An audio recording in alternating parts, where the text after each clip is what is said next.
Bismillahirrahmanirrahim. Assalamualaikum warahmatullahi wabarakatuh. Kawan-kawan pecinta alam, para konservasionis, kita ingin berdiskusi dengan ahlinya, yaitu Profesor Chai Asdak, yang sehari-hari adalah guru besar di Unpad Bandung. Kang Chai, selamat pagi. Selamat pagi, Kang Hadi. Ya, mungkin kita panggil Kang Chai lah, biar akrab ini, Kang Chai Oke. pagi-pagi. Baik, Kang Chai. Sekarang kan sangat hangat sekali satu diskusi mengenai food estates. Kalau saya sih melihatnya adalah lumbung padi, dan Indonesia adalah lumbung padi dari dulu kan gitu kan. Sebenarnya sudah bukan merupakan hal baru. Mungkin baru ini karena mungkin teknologi baru, mungkin keluasannya baru. Sekarang juga kalau kita berjalan dari Jakarta menuju ke Surabaya aja, sebelah kiri kanan kan sawah itu beribu-ribu hektar kan saya ya. Jadi artinya buat saya pribadi bahwasannya soal lumbung padi ini sudah kita mengenal secara tradisional kan gitu kan. Cuman mungkin perlu pemolesan dari segi technical know-how mungkin ya. Kemudian perbaikan kapasitas pada gitu. Bagaimana pendapat Kang Cai sebagai ahli mengenai hidrologi pada satuan wilayah DAS? Ya, ya sepakat, Kang Hadi, bahwa dengan fenomena apalagi beberapa waktu yang lalu dan saya kira pada Ya, tahun sebelumnya selalu kita kan salah satu persoalan bangsa ini adalah soal pasokan pangan, ya, padi lebih spesifik. Eh, dan kita selalu tergantung di luar dan saya kira isunya menjadi hangat dan kebutuhan tentang itu ada karena memang kita bangsa yang jumlah penduduknya itu besar. ya, Uh, ya. Sayang sekali memang sampai saat ini masih lebih banyak import, ya, dan disitulah saya kira Ya, betul. munculnya tadi ide sebagai apa, lumbung padi, lumbung pangan, atau lebih dikenal dengan bahasa food estate tadi. Jadi saya kira kalau kita melihat dari konteks urgensi kebutuhannya, saya kira ya Baik, jelas. Hanya jelas. persoalan kemudian nanti akan menyangkut tentang isu-isu apakah dalam waktu dekat bisa kita nikmati hasilnya, apakah Iya, ada hal iya. terkait dengan keadilan, ya, kerusakan lingkungan, Ya, dan hal-hal lain. Jadi saya kira urgensinya penting, dan oleh karenanya kita berbicara tentang itu, saya kira. baik. Baik, Kang Cai, jadi kalau kita melihat geopolitik ya, dunia ini kan berarti ada peran dan pengaruh dari berbagai isu mengenai perubahan iklim, mengenai perang juga, kondisi kestabilan antar negara. Mungkin itu juga ada pengaruh ya sebagai suatu kebaruan menghadapi soal kecukupan pangan tadi ya, Kang Caya. Ya, saya Gimana kira itu ya. menurut? Ya, ya, Ya, saya kira kalau terkait dengan perang, kalau itu spesifik perangnya di Ukraina memang bukan beras, ya, oke, oke, lebih ya, pada gandum karena mereka pengekspor gandum besar. Tetapi ya, bahwa perang itu bisa mengubah secara geopolitik tadi, ya, ya, termasuk ketahanan pangan, ya, kita ya, sudah mengalami itu, baik, dan karena ada perang, ada hal-hal yang lain ya, yang tadi kita katakan perubahan iklim itu kaitannya kan ya, dengan soal gagal panen gitu kan, ya, iya, sehingga ya, ini juga tidak hanya mempengaruhi pada akhirnya mempengaruhi kita sebagai negara yang masih mengimpor, ya, tapi pengekspornya sendiri juga menghentikan kan itulah. karena mereka kan jelas akan mengutamakan rakyatnya sendiri. Jadi saya kira menjadi Oke, ketahanan pangan, kedaulatan pangan kalau kita bicara pada konteks yang lebih menyangkut tentang national pride tadi, maka maka hal itu menjadi ya. Dan ya, terkait dengan perubahan iklim, saya kira menjadi harus dipertimbangkan karena program iklim itu kan untuk kita selain sea level rise, tinggi muka air laut itu meningkat, dan kita ada persoalan juga karena kita negara kepulauan, tetapi kaitannya lagi dengan pangan, lumbung pangan itu lebih ditentukan oleh perubahan dari curah hujan sebetulnya. Karena ya, ada baik, daerah-daerah, jadi ada daerah-daerah yang menjadi lebih basah, Dan ada daerah-daerah lain di negara kita juga itu menjadi lebih kering. Itu fenomenanya kan. Ada perubahan kondisi akibat daripada perubahan iklim barangkali ya. Ada daerah yang menjadi kering, ada daerah yang menjadi basah gitu. Exactly. Ya, exactly. Dan itu menjadi apa ya? Menjadi hambatan kan ya. Iya, pasti. Karena kalau kita bicara lumbung pangan, kalau airnya terlalu banyak juga menghasilkan foto ya, tapi sebaliknya kalau airnya tidak ada juga tidak bisa menghasilkan. Jadi saya kira isu perubahan iklim harus masuk di dalam pertimbangan bagaimana lumbung pangan ini harus dikembangkan. Karena yang kita tahu dalam konteks itu kan ada 7 yang sudah direncanakan ya, 7 provinsi ya, yang mengemuka ya di Kalimantan Tengah, yang itu dan di Merauke. Baik, Kang Cai. Jadi artinya bahwa suatu penyediaan pangan bagi umat ini menjadi satu keniscayaan ya, kalau begitu ya? Ya, sangat. Bahkan kalau kita lebih spesifik, Indonesia.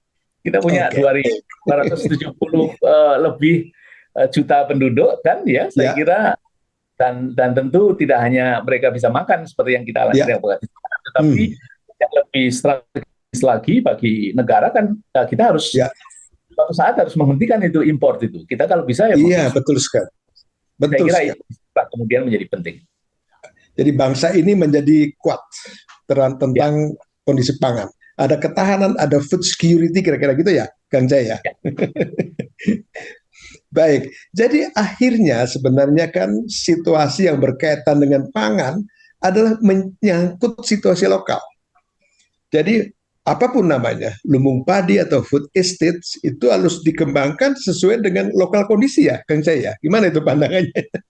Saya kira ya, karena untuk 2 hal setidaknya. Satu, local spesifik itu akan menentukan keberhasilan. Local spesifik itu dari mulai varietesnya, spesies, karakteristik iklim, tanah dan seterusnya yang mempengaruhi suatu tanaman itu. Jadi itu selalu, dan kita punya spesifikasi variabilitas yang berbeda-beda. Sehingga ini nanti kalau kita melihat dalam konteks yang lebih luas saya kira, Prof. Hadi, adalah juga tidak hanya padi saya kira. Ya kan? Ada tempat-tempat lain yang sebetulnya pangannya itu basisnya adalah sagu misalnya. Iya, benar. Yang lain, ya. Sehingga saya kira diversifikasi produk juga menjadi penting saya kira dalam konteks lumbung pangan ini. Ya, karena jadi ada lokal, maaf Kang Jaya, ada lokal kondisi ya yang harus diperhatikan. Jangan sampai dipadikan semua kira-kira gitu ya. Di sana soal sagu menjadi utama. Ya kita dorong sagu kira-kira gitu ya. Di sana jagung, kita dorong jagung. Saya kira itu ya. Kalau kita belajar tentang sustainability kan begitu. Iya, persis. Sustainability itu salah satu prinsipnya ya lokal spesifik tadi. Kalau diintroduksi, apalagi dipaksa gitu kan, pendekatan kan begitu kan, proyek-proyek gitu kan. Nah, jadi saya kira itu secara alamiah akan tertolak. Dan secara socio-cultural juga saya kira menjadi persoalan. Dan saya kira bukan itu yang kita inginkan. Yang kita inginkan adalah berangkat dari apa yang sudah selama ini mereka dan itu moyangnya ya kalau makan satu dan yang gitu kan. Nah, itu harus dipertimbangkan. Jadi saya kira itu lokal spesifik dalam konteks sosial biofisikal itu ya. Tetapi juga ada konteks di mana lokal spesifik itu dimaknai sebagai sebagai bagian dari pengembangan ke depannya itu ya, yang terkait soal spesifikasi karakteristik iklim yang berbeda. Ada daerah yang kering, ada daerah yang basah, ada daerah yang di tengah. Dalam ilmu kan ada itu ya, sehingga pengembangan suatu komoditas itu harus disesuaikan. Jadi komoditas ditentukan oleh tadi konteks culturalnya, tetapi juga dalam konteks kesesuaiannya tadi untuk bisa berkembang. Baik, Kang Cai, ini ada soal bahwasanya kita sama-sama memahami ya dari sejak masuk perguruan tinggi mungkin bahwa setiap jengkalahan itu berbeda situasi fisik. situasi hydrologi barangkali ke sana ya, kan gitu kan. Lalu itu dibungkus menurut ilmunya Kang Cha ini dalam bentuk wilayah satuan, daerah aliran sungai. Jadi ini menyangkut kalian dari Prof. Cai Asdak ini, gimana pandangan itu? Ya, ya, saya kira itu bagian dari spesifik tadi, ya. Oke, Kalau oke. kita melihat dalam konteks yang lebih luas, misalnya, ya, makronya dulu, sebelum kita Ya, masuk ke das, itu ada lahan-lahan terestrial ya, yang konteksnya itu adalah vulkanik. Jadi vulkan. dia terbentuk oleh karenanya letusan gunung, Hmm, yaitu ring of fire, ya, gitu ya, dari Sumatera, Jawa, Bali, kemudian sampai iya, ke Sulawesi. oke. Nah, ini karakter tanahnya, tanah sebagai medium untuk menumbuhkan pangan, ya, apapun Pangan, itu, iya, iya. tentu akan berbeda dengan Pasti. daerah yang tidak Soal vulkanik. kesuburan, dari Kang Cha ya, soal kesuburan ya, Exactly. berbeda-beda. Iya, iya, sorry. Ya, ya, ya. Oke, Eh, eh, Sementara ada daerah yang terkategori sebagai wetland, wetland, gambut, rawa, itu yang di Kalimantan Tengah itu kan wetland itu sebenarnya kan lahan gambut, basah, lahan basah basah, ya. dan itu lahan basah. Nah, Ya. ini karakter hidrologinya berbeda. Ah, oke. Nanti akan saya tunjukkan itu perbedaan secara hidrologinya seperti apa Baik, kalau di baik. saatnya diminta untuk apa slide itu, ya. Nah, itu menjadi pertimbangan penting. Jadi saya kira kalau kita sedikit flashback gitu ya, Hmm. kegagalan katakanlah tidak jadinya sawah sudah hektar itu kan terkait Iya, dengan iya, masalah itu. iya, iya, iya. Karena dia biasa main di tanah vulkanik, sistem hidrologinya, irigasinya adalah untuk tanah-tanah vulkanik, ketika di tanah organik, di Ya. wetland tadi, Ya. masih menggunakan cara yang sama, kurang lebih begitu kan. Sehingga Sehingga ini tidak terjadilah terjadi kegagalan. kegagalan dalam bentuk kekeringan kan, ya, ya Iya, di sana kan betul. ada dua. Saya kira persoalan air dan persoalan Hmm. keasaman, ya, pH-nya kan sangat asam kan, sehingga itu juga menjadi persoalan. Tetapi apakah ini harus menghalangi? Saya kira tidak, karena Ya, itu sudah persis. terlanjur dilakukan kan. Jadi kita karena urgensi tadi, saya kira kita harus. Tetapi pendekatannya saya kira Prof Hadi, Ya. yang harus kita selalu ingatkan, dan saya sebagai bagian juga dari orang lingkungan katakanlah, ya. Iya, Seringkali persoalan precautionary principle, prinsip kehati-hatian itu hati-hatian. diabaikan. Ya. Oh, Jadi mainnya target besar, 1 juta.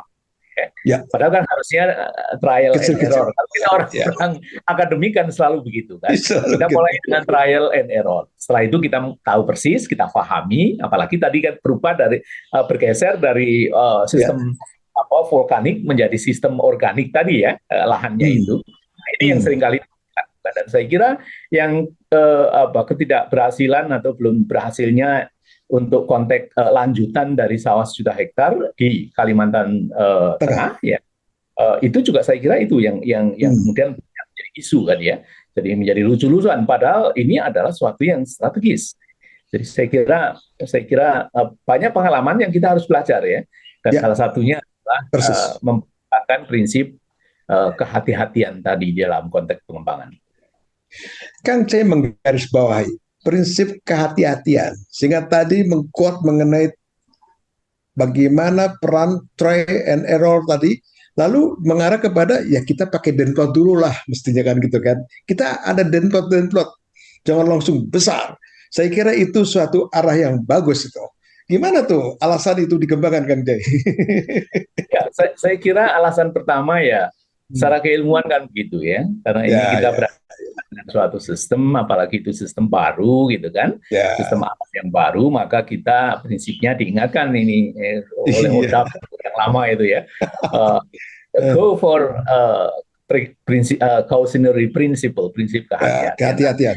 Yes, Oke, yes. itu diwujudkan dalam bentuk skala kecil. Small scale kalau kita sudah Ya, pahami, kemudian makin ya, large gitu ya. Jadi memang ya iya. harus sabar, karena memang Hmm. kita tidak berhadapan, atau kita berhadapan dengan suatu ekosistem yang baru tadi Persis. kalau kita ingin Hmm. mengembangkan di Hmm. wetland. Makanya tadi Prof Hmm. Hadi di awal kita sudah sampaikan kan, akan Ya, lebih mudah seperti mengembangkan dari suatu sistem yang sudah ada, nggak ada. yaitu Ya. misalnya daerah satu, ya kan, kemudian dikembangkan di tempat itu juga, ya, dalam luasan yang lebih luas. Saya kira kan Ya. kita akan memetakan kan mana saja.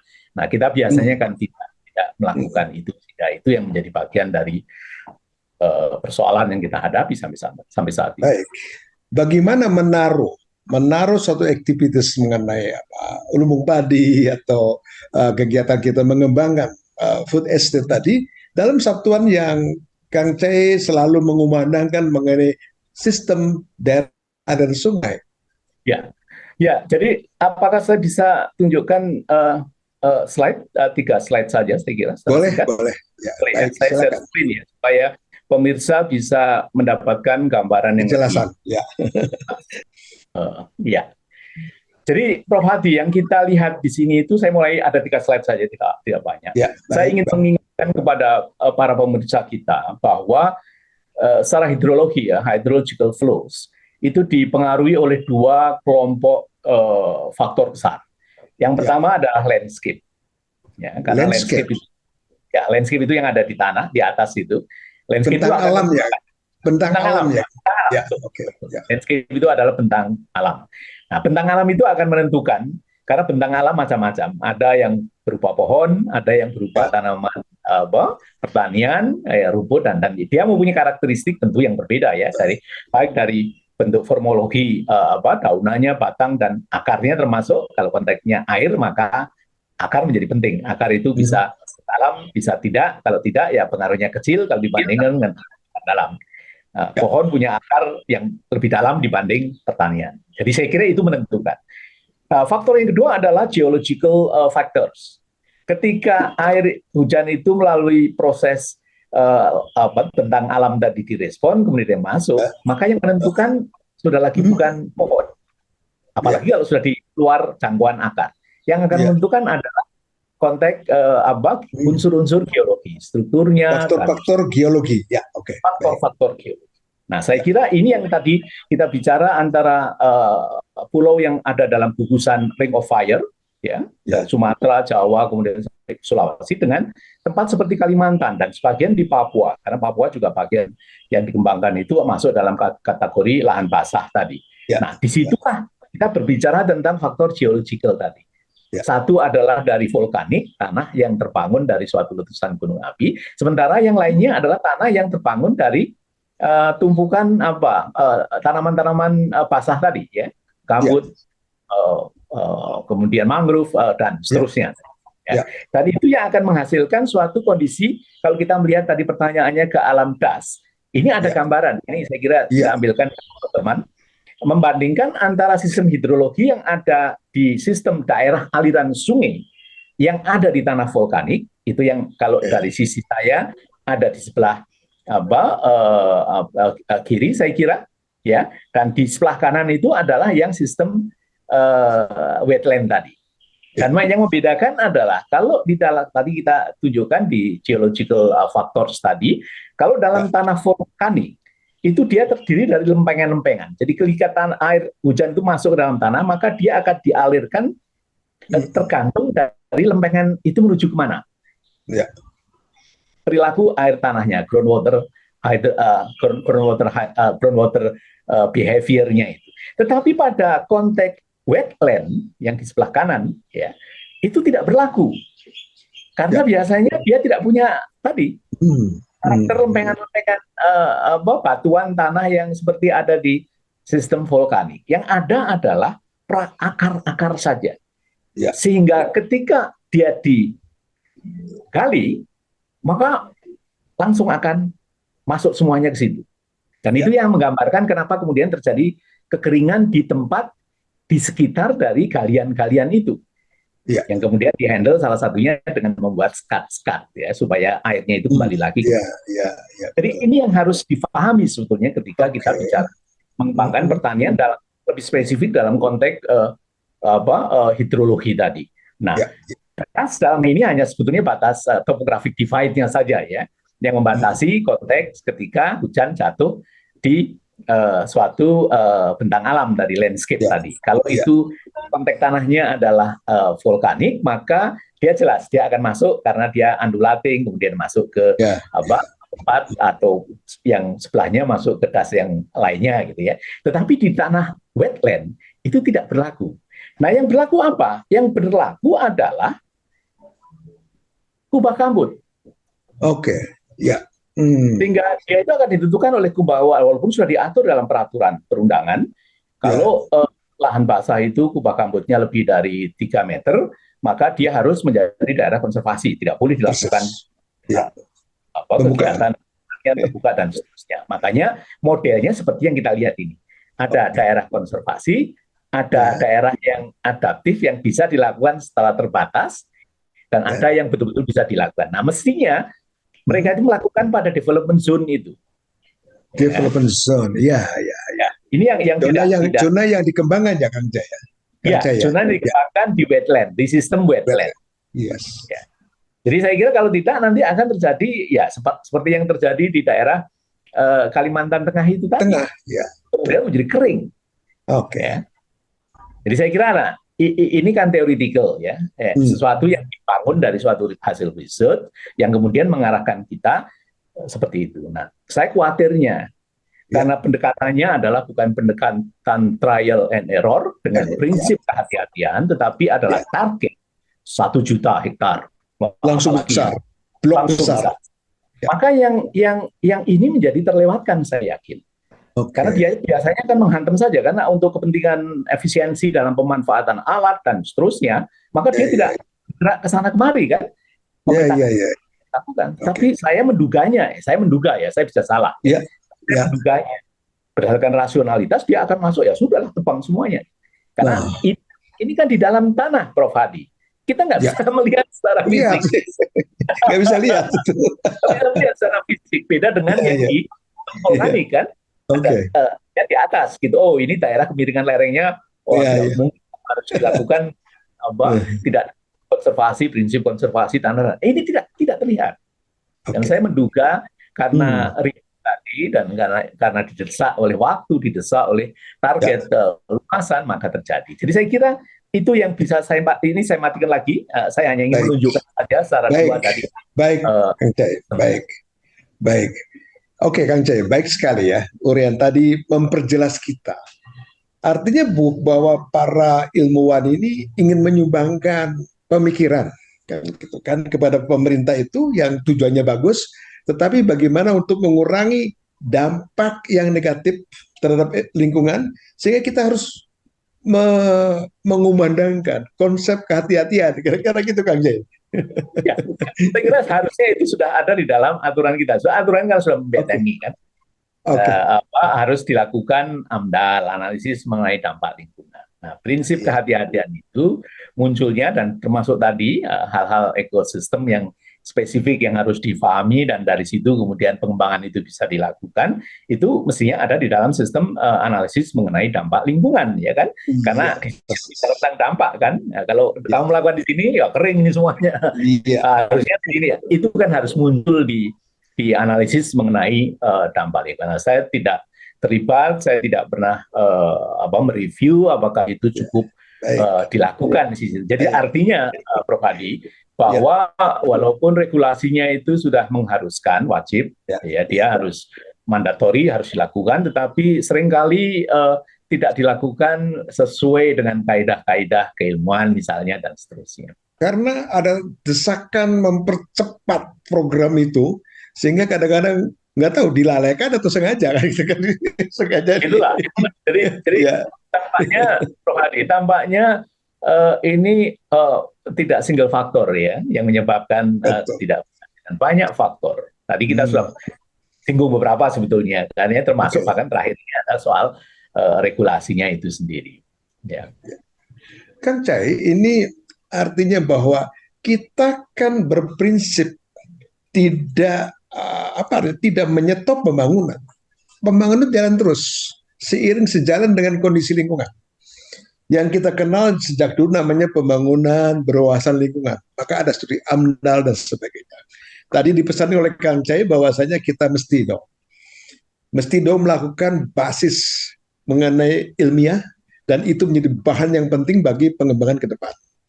Kang Cai, barangkali ada hal-hal penting lain ya karena terus terang aja ini menyangkut masalah masyarakat ya Kang Cai ya. Jadi artinya di wilayah das tadi kalau kita lihat ya bukan hanya soal hidrologi tetapi juga ada soal-soal lain yaitu ada masyarakat-masyarakat yang ada di situ Jangan-jangan juga masyarakat yang ada di wilayah yang dibangun. Gimana pemikirannya?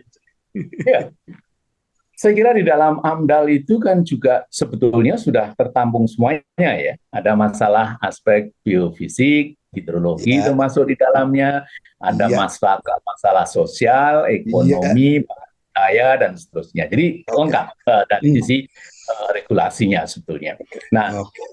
urgensinya saya kira ya, Hmm, karena saya membaca, mendengar, berdiskusi juga terkait ya, dengan yang Prof. Hadi sampaikan itu, ya, karena mungkin pendekatannya ya, karena pendekatannya itu adalah large scale, ya, oke. skala besar begitu, Tak, sehingga dia tidak mempertimbangkan eh, apa, eh, tidak saja karakteristik yang tadi kita bicarakan, ya, eh, yang terkait dengan suatu komoditas itu hmm, bisa tumbuh dengan baik karena tanahnya dan seterusnya, air dan seterusnya.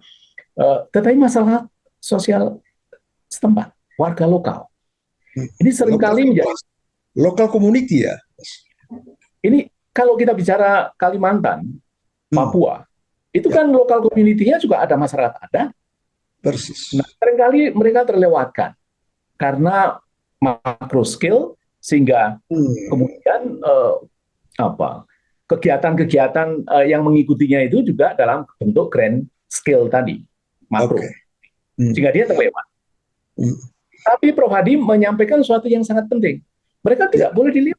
Tadi kita sudah mengatakan kalau pendekatan yang kita lakukan adalah berbasis pada ya sesuatu yang sudah tumbuh pangan, ya, hmm, sagu, ya kan? hmm, Itu kan mau tidak mau masyarakatnya akan terlibat kalau yang dikembangkan adalah sagu. oke. Walaupun luasnya akan 10-50 kali dari yang sekarang ada. Iya, Boleh, nggak apa-apa. iya. Mereka akan. Tapi prinsipnya saya kira mereka harus tidak harus dilibatkan karena tidak Hmm, saja hmm, isu-isu fairness, justice, keadilan, ya, tetapi oke. juga kearifan lokal, Prof. Hadi. Kearifan lokal, ya, Kearifan persis. lokal. Seringkali mereka, saya yakin, itu tidak dimintain pertimbangan. Sehingga yang dilakukan ya bisa textbook thinking cara dikombinasi dengan large scale tadi, ya sudahlah. Ya, Itu kan ya. Jadi saya kira poinnya adalah bahwa yes. masyarakat itu harus terlibat. Nah, ke depan saya kira Hmm, pendekatannya ya bolehlah pada akhirnya grand scale karena kita yang perluas ya. inginkan Oke. Indonesia kan tadi 270 juta penduduk harus Ah, makan, dan kita ingin swasembada pangan, hmm, ya, harus large scale, tetapi harus tadi sudah kita lihat ada 7 tempat, saya kira sudah bagus itu ya, disebarkan di tempat-tempat lain, ya. Tetapi saya kira pendekatannya juga harus dibarengi dengan apa ya, state, private, and public partnership. Nah, oke. public itu termasuk adalah warga lokal, komunitas lokal tadi. Ya, Jadi itu menjadi bagian yang tidak terpisahkan, ya. Sehingga nanti tidak hanya di dalam proses buatannya itu mereka terlibat, tapi pada akhirnya ujungnya itu mereka juga menikmati hasilnya. dapat Prof. Adi. keuntungan buat the lokal. Ya, baik. Persis, persis. Saya kira jangan sampai kemudian atas Hmm, nama kepentingan nasional, kemudian ya, komunitas lokal menjadi tidak memperoleh bagian, ya kan nggak adil juga ya, sebetulnya. bahkan terpinggirkan. Exactly. Jangan Jadi saya sampai. kira itu yang tidak Ya, itu yang tidak harus iya, terjadi. ya. Kang C, barangkali satu poin lagi penting sekali ini bahwasanya yaitu bahwa kita kan existing ya, lahan-lahan pertanian sudah ada di situ. The local people yang mengelola lahan juga di situ ada. Sehingga barangkali kalau kita melihat secara makro itu memang penting yang disebut dengan tadi mengembangkan estate yang besar itu memang betul.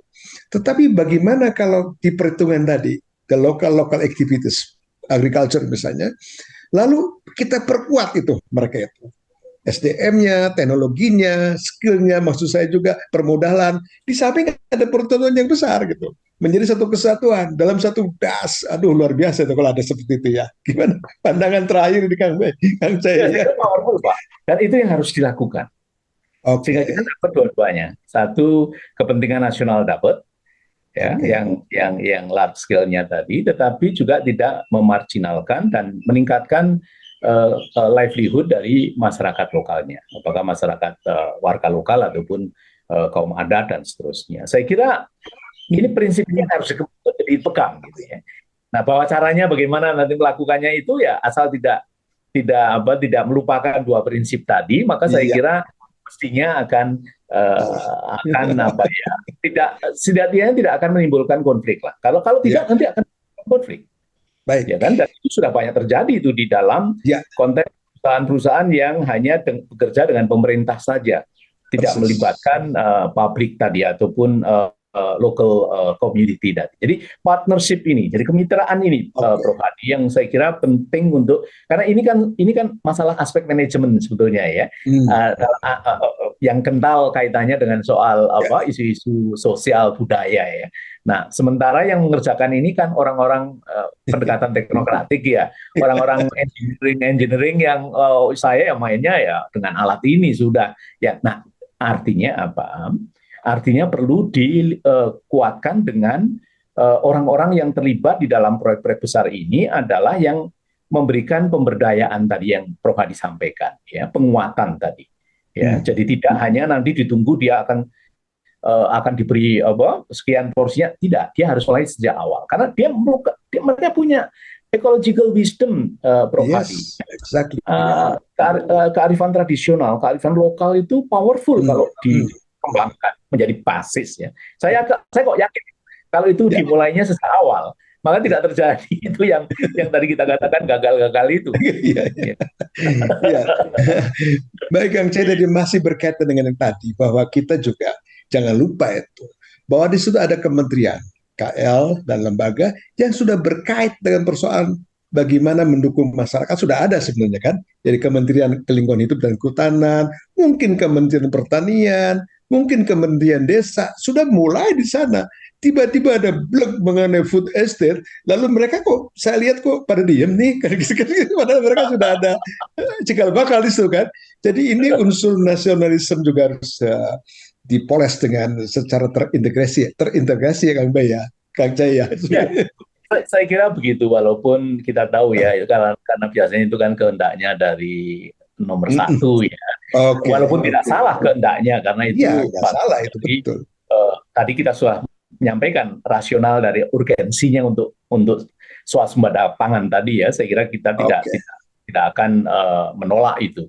Hanya cara-caranya tadi. Dan saya kira baik apa yang disampaikan oleh Prof Hadi yang terakhir ini, yang ya. saya lihat penting itu ya jangan sampai kemudian nanti merusak satu lingkungan hidup dan juga hutan. Deforestasi yang sekarang sudah bagus ya berkurang itu akan meningkat Ya. lagi. Karena pilihan-pilihan itu menjadi pertimbangan kan. Jadi yang harus dilakukan sebetulnya adalah lahan-lahan Ya. yang sudah terdegraded. Jangan Oke. ngambil yang masih dalam Yang bentuk masih hutan. masih masih masih Iya, asli. karena itu akan persoalan perusahaan baru lagi nanti ya. Iya, Karena kita yang sudah terbuka kan cukup luas ya. Nah, saya kira fokusnya ada di situlah dengan mempertimbangkan hal-hal yang tadi sudah disampaikan. baik kawan-kawan. Alhamdulillah nih. Pagi yang cerah, saya kira Bandung juga cerah ya, Kang Cai. Cerah, cerah. Bogor Alhamdulillah, juga cerah. cerah ini. Alhamdulillah kita bisa berdiskusi secara bagus. Mungkin kita belum optimal karena waktu terbatas, tetapi cakupan kita sudah. Kalau saya melihat pikiran juga Profesor Chai bahwa kita mengarah kepada bagaimana kita mendorong pemerintah dalam membangun food estates. Tetapi tadi ada cara-cara yang memang harus kita lalui, kita lalui bersama, menjadi tanggung jawab bersama, menjadi ini program bersama. Saya kira itu ya Kang Cai ya, yang sebagai penutup, silakan kalau Kang Cai ada pesan kepada kawan-kawan yang ada di sana di luar, silakan Kang Cai sebelum Ya, kita tutup saya ya. kira pertama terima kasih Prof Hadi. Ya, ini suatu podcast yang bagus saya kira karena tidak terlalu lama dan memberikan insight terkait dengan Baik, banyak yes. perspektif di dalam pembangunan dan mudah-mudahan podcast-podcast seperti ini bisa memberikan satu di masyarakat public at large itu memberikan tambahan pengetahuan barangkali mudah-mudahan, tetapi yang juga tidak kalah pentingnya adalah juga menjadi pertimbangan dari para pengambil kebijakannya dimanapun mereka berada, apakah di level pusat atau di daerah. Semoga lagi ini niat baik saya kira dari Prof Hadi Insya untuk Allah bersama. mencari ya, Bersama. mencarikan penyelesaian dari hal-hal yang belum sepenuhnya sesuai dengan yang kita kehendaki. Saya kira itu saja, Prof. Hadi. Terima kasih sekali lagi. Baik, terima kasih kawan-kawan sekalian. Terima kasih Profesor C. Asdak. Mudah-mudahan kita ada hikmahnya. Insya Allah berkah. Assalamualaikum warahmatullahi wabarakatuh. Waalaikumsalam warahmatullahi wabarakatuh. Terima kasih.